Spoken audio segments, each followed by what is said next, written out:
Então, no processo de parametrização, a gente tem uma variável t que pertence ao intervalo i, né?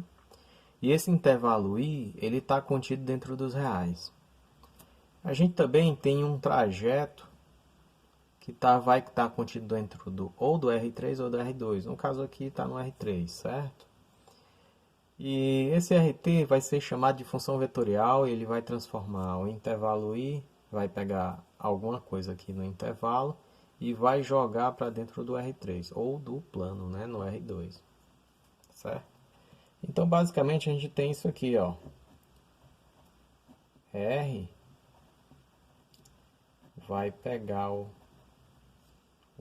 intervalo i e vai jogar dentro do R3, dentro de um trajeto no R3.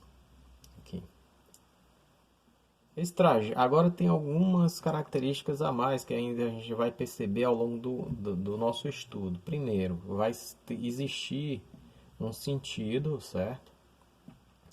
Ou seja, dado o trajeto, o movimento pode acontecer nesse sentido aqui, né? Ou no sentido oposto, ok? E ele também vai ter a velocidade, outra característica que a gente vai poder extrair da função vetorial. O movimento ele pode acontecer muito devagar, né? Ele pode acontecer aqui devagar sobre esse trajeto, ou ele pode vir bem rápido, né? Isso a gente vai ter parametrizações para todas essas possibilidades, certo? Uma observação importante sobre essa representação de funções vetoriais é que a gente não vai poder chamar o RT de gráfico, exatamente porque o T não aparece aqui na figura, certo? Ele tá omitido aqui, né? Ele não vai aparecer aqui no trajeto, na representação do trajeto. Então, a gente jamais vai colocar essa expressão de gráfico e apenas em algumas situações, né, que algum gráfico ele pode representar um trajeto, mas as funções vetoriais não, certo? O t está omitido ali e você, na verdade, nas funções vetoriais você consegue representar muito mais informação do que com gráficos. A gente vai perceber isso ao longo de alguns exemplos, né? A trajetória da curva, né, é a imagem da função. Essa trajetória aqui vai ser exatamente a imagem de todos esses pontos, né? Então a curva vai estar contida aqui dentro, certo? Então, em funções vetoriais você pode encontrar relações entre as equações de parametrização e essas relações vão descrever o trajeto. Eu vou colocar aqui um exemplo. Vamos ver esse exemplo aqui. Pronto, está aqui centralizado, vamos lá. Seja RT, né, uma curva no plano, um trajeto no plano, certo? Em que o nosso x ele é 2t e o nosso y, né, nossa coordenada y, vai ser descrita por 4t mais 1. Então a gente precisa encontrar aqui nesse exercício a relação entre x e y. Bom, aqui eu tenho uma solução já. Os passos da solução é o seguinte: você primeiro vai pegar o x. O x é igual a 2t. A gente consegue isolar o t, né? E a gente tem que t é igual a x sobre 2. Bom, agora vamos pegar esse x sobre 2 aqui e substituir aqui na equação do y, já que a gente tem um t, né? Então y, que é 4t mais 1,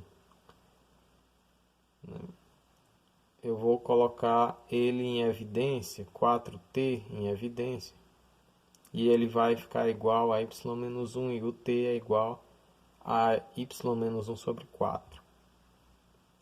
Então, essa expressão aqui é igual a essa, certo? E aí você desenvolve, e você vai obter essa equação da reta aqui. Y menos 2x menos 1 igual a 0, né? É a equação da reta. Então, essa reta aqui, ela contém, né, essa parametrização aqui, certo? Isso aqui representa o movimento. Isso aqui é o nosso trajeto. Ou seja, esse movimento que está sendo descrito pela função vetorial, ele está contido, esse movimento vai acontecer aqui dentro dessa trajetória aqui. Vamos lá, então, o seguinte, os pontos da curva são a imagem da função vetorial, certo? Ou o trajeto, né? A nossa trajetória, os pontos da curva, são a imagem da nossa função vetorial. Já chamamos esses pontos de trajeto, mas também às vezes vamos chamar eles de curva, né? O crescimento, agora vem a parte interessante, ó. O crescimento do parâmetro t mostra o sentido da curva, né? Então, a curva aqui, ó, à medida que o t aumenta, ela pode começar aqui, digamos que no instante t igual a zero, ela está aqui, e à medida que o tempo aumenta, ela começa a fazer um movimento aqui nesse sentido, certo? Ou então pode acontecer o oposto, o tempo pode aumentar, mas o movimento acontecer no sentido contrário, certo? Isso também é uma possibilidade. Isso quer dizer o seguinte, que dado um trajeto, você tem uma infinidade de possibilidades para representar movimentos em cima desse trajeto. Você pode ter movimentos em sentidos diferentes e com velocidades diferentes. Então, isso significa que, dado um trajeto, você tem vários tipos de parametrizações para representar aqui dentro desse trajeto. Essa que é a parte interessante.